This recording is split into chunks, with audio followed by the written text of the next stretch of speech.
Okay, तो अब हम जो डिस्कस करेंगे, we are going to discuss the classification of the resources on the different basis. Okay, so on the different basis the resources are categorized in mainly four categories: one, second, third and fourth. Okay, first one is the on the basis of exhaustibility. Exhaustibility मतलब कि and the basis of use, कैसे उसको exhaust करना, यानी कि जब उसको हमने यूज कर लिया उसके बाद उस रिसोर्स का क्या इंपॉर्टेंस या किस तरह से वो रिएक्ट करता है. तो जो अभी हमने पढ़ा, इसके पहले पढ़ा था हमने कि according to on the basis of the exhaustibility resources दो तरह के होते हैं. पहला होता है रिन्यूएबल रिसोर्स और दूसरा होता है नॉन रिन्यूएबल रिसोर्स. अभी हमने डिस्कस किया था रिन्यूएबल रिसोर्स कौन सा है, कि दो resources which are used once, okay, and after the using that resource, okay, and those resources which can be used again and again in a short period of time, that is called renewable resource. In the other terms, those resources which once we use that resource and we cannot use that resource for a long period of time, where here long period of time is millions of years or thousands of years, that is called non renewable resource. क्योंकि बनेगा, renew तो बनेगा, तो resource है कोयला जैसे petroleum के तो बनेगा, इसका फॉर्मेशन जो है वो हो रहा है, लेकिन एक बार जब ये यूज हो जाएगा तो इसको बनने में लाखों साल लग जाएंगे, करोड़ों साल लग जाएंगे. तो इसलिए हम इसको नॉन रिन्यूएबल रिसोर्स पे फॉर्म करते हैं. और रिन्यूएबल वो हो गया जिसको हम बार बार, अभी हम यूज, जैसे वाटर है, विंड है, फॉरेस्ट है. फॉरेस्ट भी अगर हम काट दिया तो उसको बनने में 2-4-10 साल लग जाएंगे, लेकिन वो 10 साल में फिर वो प्रेजेंट जनरेशन उसको यूज कर सकती है. ओके, किस पेड़ को काट दिया आपने, फिर वहां पे आपने पेड़ लगा दिया, तो वो जनरेशन फिर से उस पेड़ का यूज कर सकता है. लेकिन यहाँ पे जो है नॉन रिन्यूएबल रिसोर्स में वो रिसोर्सेज है, जैसे रिन्यूएबल में क्या जाएगा आपका, wind, water, okay, plant, these are the renewable examples of the renewable resources. Non renewable resource में क्या हो गया आपका, coal, petroleum, okay, natural gases, these are the examples of the non renewable resources. clear? अब अगला हो गया on the basis of origin. जो रिसोर्सेज हैं वो किस फॉर्म में ओरिजिनेट हुए हैं, किस फॉर्म में पाए जाते हैं. तो इसमें दो हो गए आपको, biotic and abiotic. Biotic and abiotic. Biotic का मतलब होता है सिंपल वर्ड में ग्रुप ऑफ लिविंग ऑर्गेनिज्म, यानी कि living things.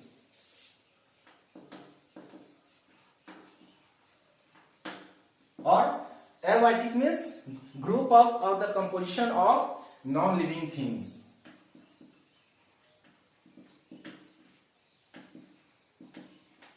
Okay, group of living things.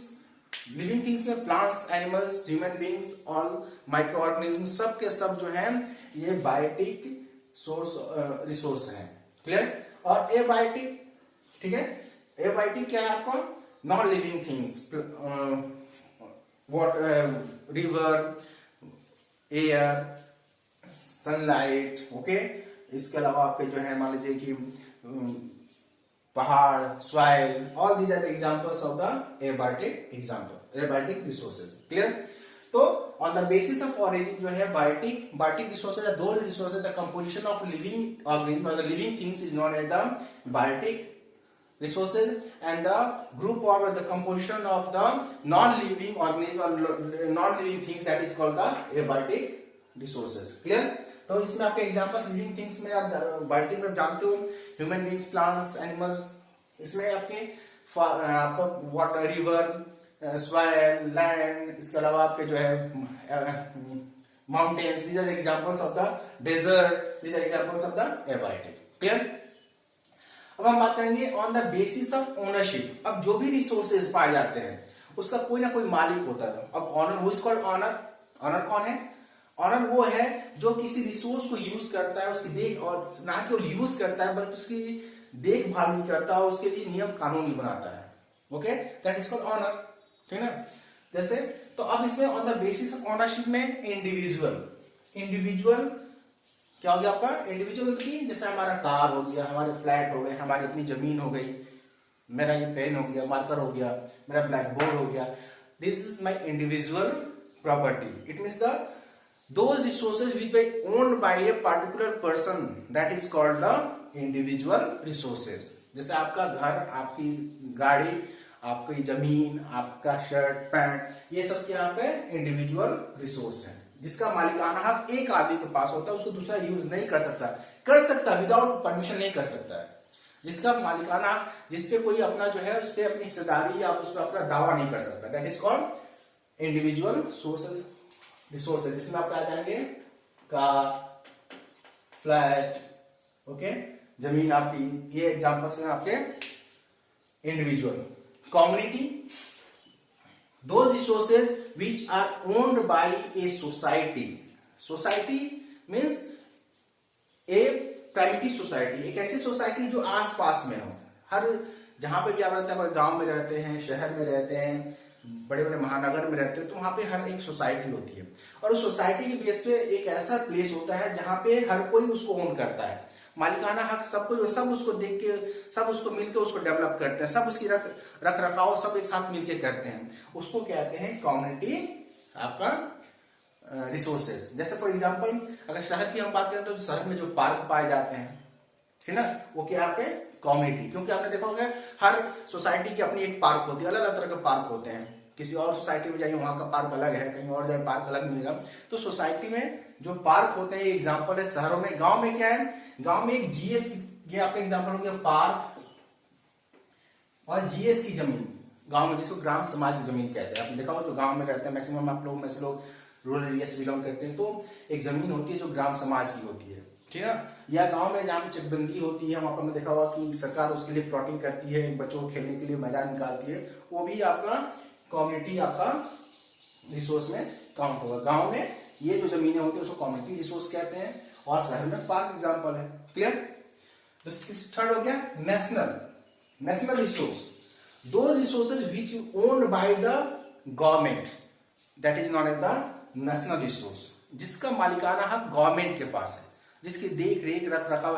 अगर ऐसे देखा जाए तो nothing is individual in any country, any resource which are we using that is not our personal. जैसे हमारी जमीन है, वो हमारी है, हमें लगता है तो हम उसको यूज करें, लेकिन सरकार जब चाहे वो हमसे ले सकते हैं। आपने इसका एग्जांपल देखा होगा, अभी सरकार को कहीं से मान लीजिए कि फ्लाईओवर बनाना हो, कहीं रोड निकालना हो, तो क्या करती है, आपको कंपोजिशन देती है, मुआवजा देती है, और वो जमीन अपना ले लेती है। आप उसमें ना नहीं कर सकते कि मेरी जमीन में नहीं बनने दूंगा, क्योंकि एक्चुअली जो भी चीज प्रॉपर्टी है वो हमें तो समझिए लीज पे दी गई है। लीज पे कितने दिनों के लिए दी गई है, लाइफ टाइम के लिए दी गई है, जब तक गवर्नमेंट के यूज में नहीं आती है। जैसे ही गवर्नमेंट को उसकी जरूरत होगी, गवर्नमेंट उसको टेक ओवर कर सकती है। तो नेशनल, उसमें एग्जांपल्स क्या जाएंगे, रेलवे आ जाएगा, आपका पब्लिक ट्रांसपोर्टेशन आ जाएगा, इसके अलावा जो भी चीजें आप देखते हो, रोड आ जाएगा, एयरपोर्ट्स आ जाएंगे, सब क्या आपके नेशनल आपके रिसोर्सेज है। क्लियर? नेशनल रिसोर्स में एक चीज और आती है, all of you know that Indian southern part is called the peninsula. Peninsular India, it is also known as the peninsular India. Why it is called the peninsular India? Because this southern part of India is surrounded by the water bodies by its three sides. इसके तीन side से water body से ये घिरा हुआ है। Left में इसके क्या है, यानी कि इसके वेस्ट में कौन सा है, इसके वेस्ट में कौन सा आपका है, इसमें आपका अरेबियन सी, यहां पे इंडियन ओशियन, और यहां पे बे ऑफ बंगाल। तो all of you know what is the definition of the peninsula, कि any land body which is surrounded by water bodies by its three side, that is known as the peninsula. What is island? Any land body which is surrounded by its all sides by the water body, that is the island. और एक और आता है बे of Bengal, बे, ठीक ना, तो उसको क्या कहते हैं, बे को, या आप उसको आप उससे gulf, sorry not bay, gulf किसे कहते हैं, सुना होगा, गल्फ में लोग नौकरी करने जाते हैं, तो गल्फ क्या होता है, गल्फ ऑफ खम्बट, यहाँ पे गल्फ ऑफ खम्बट है। क्या है गल्फ ऑफ खम्बट? कि a water body which is surrounded by its three side by the land boundary, that is called gulf. Clear? तो यहाँ पे तीन चीजें क्लियर होती है, पेनिनसुला, आइसलैंड और गल्फ। क्लियर? तो अब नेशनल प्रॉपर्टी में क्या आता है कि ये पूरे दुनिया में एक बना हुआ है कि कोई भी देश जिसके उसके बाउंड्री पे सागर पाए जाते हैं, ओशियंस पाए जाते हैं, सीज पाए जाते हैं, तो लगभग 12 नॉटिकल माइल्स 12 नॉटिकल माइल्स यानी कि 12 नॉटिकल माइल्स तक की दूरी जो होती है वो उस देश की बाउंड्री होती है। अब 12 नॉटिकल माइल्स इक्वल क्या होता है, 1 नॉटिकल माइल इक्वल होता है 1.852 kilometre. 1 nautical mile equal to होता है 1.852 kilometre. It means 12 nautical miles का लगभग 18 या 20 किलोमीटर के आसपास आएगा, जो भी आएगा। तो लगभग इतनी किलोमीटर की जो बाउंड्री होती है वो उस नेशनल बाउंड्री मानी जाती है, ठीक ना। पॉलिटिकल बाउंड्री के अलावा एक तो हो गया कि आपकी जो लैंड बाउंड्री होती है, लैंड बाउंड्री होगी।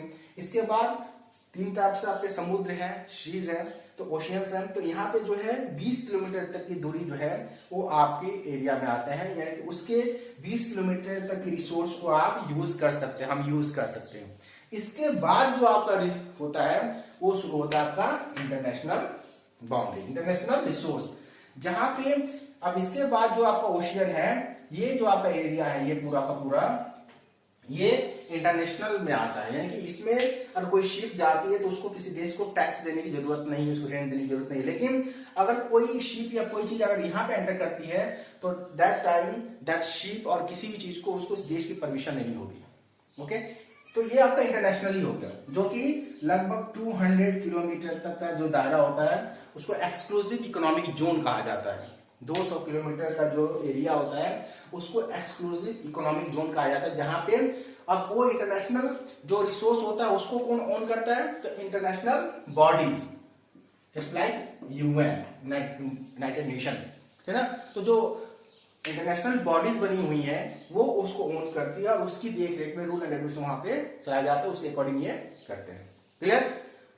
Individual resource, those resources which owned by the personal private people or the personal people, community owned by the community people, national which owned by the nation or the government of that region, and international वो जो आपके पूरा international जो international bodies होती है वो own करती है, जो कि आपका केवल ओशियन में पाया जाता है। वो भी हर देश, जो भी कोई भी देश जहां जो ओशियन के किनारे हैं या सीज के किनारे हैं, तो 12 नॉटिकल माइल्स तक की जो एरिया होता है वो उस देश की प्रॉपर्टी होती है। उसके बाद जो है 200 किलोमीटर तक एक्सक्लूसिव इकोनॉमिक जोन में माना जाता है।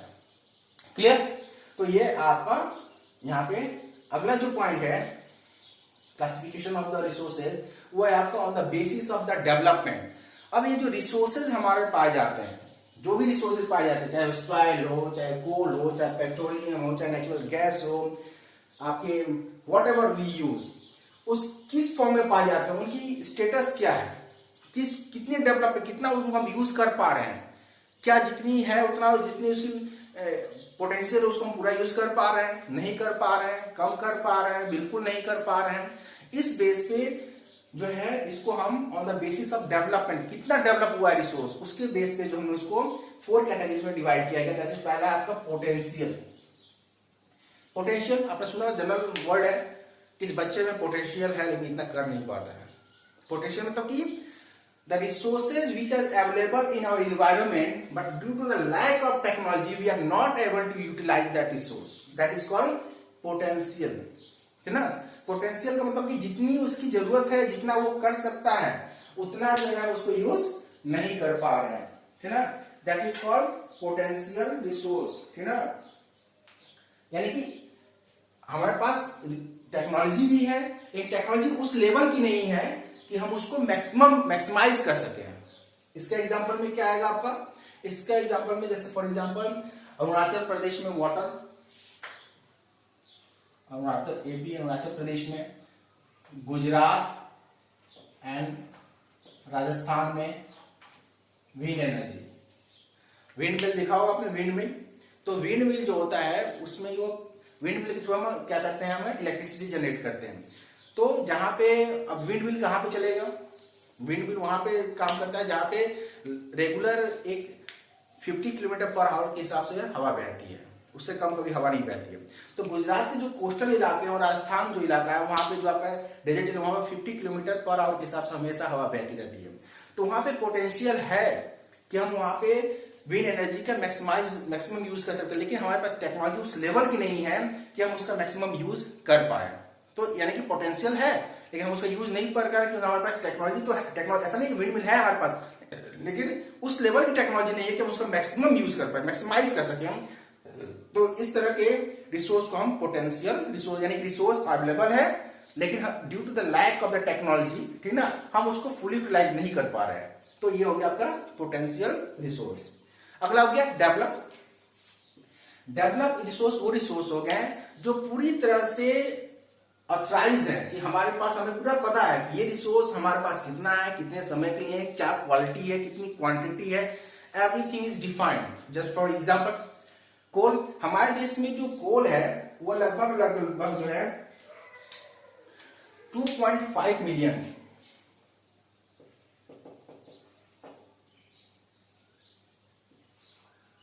2.5 मिलियन कोल एस्टिमेटेड है कि हमारे देश में कोल है, मौजूद है, और उसको हम फुली, हमारे पास टेक्नोलॉजी भी है, हम उसका फुल यूटिलाइजेशन भी कर रहे हैं प्लानिंग के साथ। तो इसको कहते हैं डेवलप। डेवलप में कि जो रिसोर्स डेवलप हो चुके हैं ऑलरेडी और हमें पता है, उसकी क्वांटिटी पता है, हमारे पास टेक्नोलॉजी भी है कि हम उसको मैक्सिमाइज कर सकते हैं, मैक्सिमाइज यूज कर भी रहे हैं। That type of resource is considered as developed resources. Clear. Third, stock. यहाँ पे ये सबसे डिफिकल्ट जो आपको लोगों में आता है, अगर पूरा हम जो क्लासिफिकेशन देखें तो इसमें स्टॉक और रिजर्व दो चीजें थोड़ा इंपॉर्टेंट है।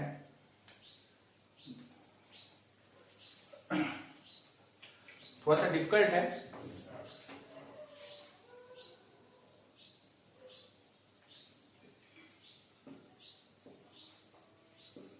वाटर,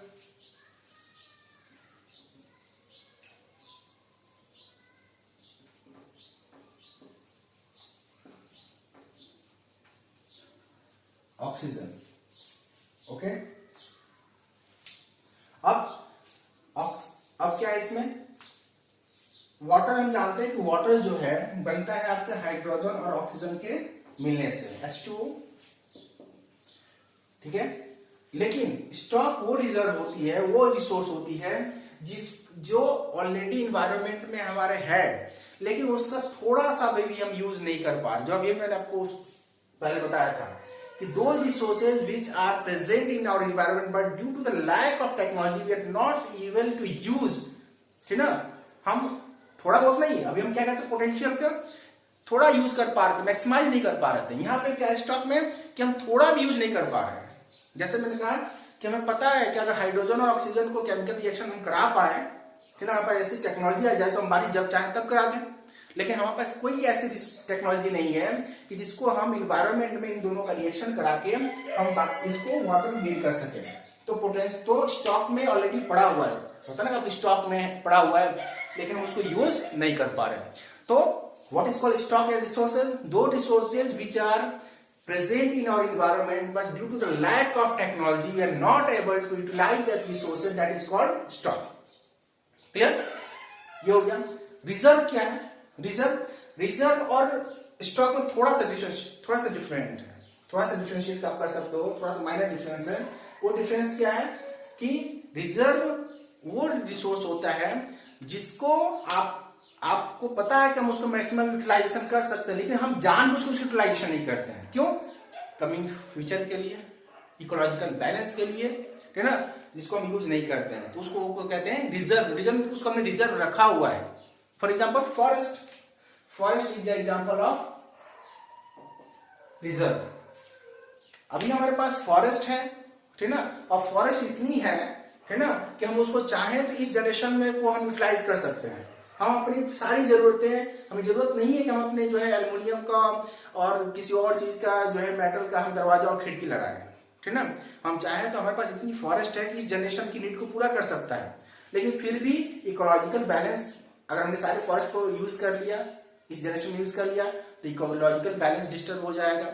उस इकोलॉजिकल बैलेंस को बचाने के लिए और साथ ही साथ हम ये भी चाहते हैं कि हमारी कमिंग फ्यूचर जो है उस चीज को यूज कर पाए। ठीक है ना। तो उसको हमने बचा कर रखा हुआ है। आपने जैसे फॉरेस्ट लॉ बने हुए हैं ताकि आपको कौन से पेड़ नहीं काटने हैं, क्या किस तरह आपने इसमें पढ़ा होगा अपने रिजर्व 9th में, रिजर्व फॉरेस्ट है ना, कम्युनिटी बेस्ड फॉरेस्ट, कई तरह फॉरेस्ट डिफाइन किए गए हैं। तो ऑलरेडी गवर्नमेंट ने बनाया था कि उनको बचाना है, किसके लिए, कमिंग फ्यूचर के लिए। तो दो resources which can be utilise maximise, we have the technology but we reserve those resources for our coming future, betterment of the future, betterment of the ecological balance, betterment of the earth, that is known as the reserve resources. clear? तो ये आपके resources हो गए। अब इस topic के बाद आपके फिर कई सारे क्वेश्चन आते हैं, आप लिखेंगे, याद रखिए क्वेश्चन हर टॉपिक के बाद आपको क्वेश्चन लिखना है। क्लियर?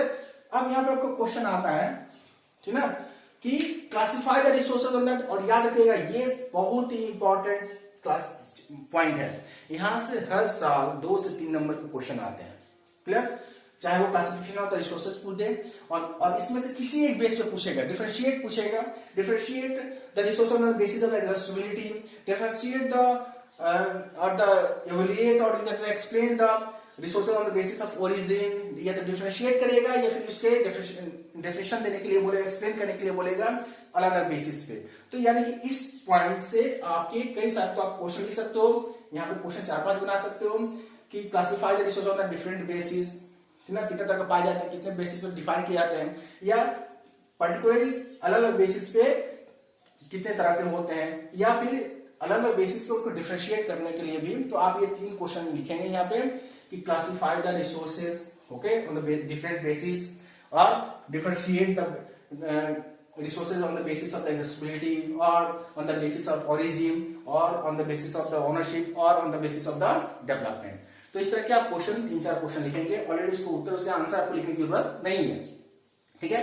तो आपको क्या हो रहा है, आपका क्वेश्चन आंसर भी हो रहा है, ठीक है ना, आपके नोट्स भी तैयार हो रहे हैं और एक्सप्लेनेशन हो रहा है। और याद रखिएगा, आप नोट्स बनाएंगे, ये सारे काम करेंगे, क्योंकि अगर आप ये सोच रहे होंगे कि मैं स्कूल ओपन होगा फिर मैं आपको रिवाइज करूंगा, नो। तो कॉपी, आप जैसे जानते हैं कि गवर्नमेंट ने ऑलरेडी अलाउड कर दिया है, बुक्स की अपनी दुकानें खुल रही है, कॉपी की दुकानें खुल रही है, तो कॉपी लीजिए, बनाना शुरू कीजिए, ठीक ना, वीडियो ओपन कीजिए, इसको जो है आप कॉपी सामने रखिए, बुक सामने रखिए, नोट्स इसको बनाइए, और उसके बाद क्वेश्चन आंसर इसके जो है, आप आंसर नहीं लिखना क्योंकि क्वेश्चन ऑलरेडी आप यहाँ पे है, ठीक है, तो आप इसको यहाँ पे करते चले जाए। क्लियर? क्योंकि मैं आपको एनसीईआरटी सॉल्यूशन दूंगा। ओके, अब हम आगे बात करेंगे, अगला टॉपिक है इसमें, हमने देखा रिसोर्सेज क्या होते हैं, उसके डेफिनेशन देखा हमने ये भी देखा कि रिसोर्सेज को कैसे क्लासिफाई करते हैं। 2 तरह से क्लासिफाई करते हैं, जनरल क्लासिफिकेशन है, नॉर्मल जनरल, दूसरा है ऑन द डिफरेंट बेसिस पे, हमने इसको डिस्कस कर लिया। अब हम इस पे बात करेंगे अगला जो है कि डेवलपमेंट ऑफ द रिसोर्सेज, जो रिसोर्सेज में क्या प्रोसेस है, किस तरह से आगे बढ़ रहा है, क्या जो रिसोर्सेज है हम उसको फुल यूटिलाइजेशन कर रहे हैं या कर रहे हैं, तो किस तरह से कर रहे हैं, क्या उसको हम ओवर यूटिलाइजेशन कर रहे हैं, क्या डिप्लीट कर रहा है या वो आगे बढ़ रहा है, हमारे पास एबुडेंट रिसोर्सेज है, हम उसको मैक्सिमाइज यूज करते चले जाए बिना किसी नियम कानून के, बिना किसी प्लानिंग के, ये सारी जो है आगे हम डिस्कस करेंगे।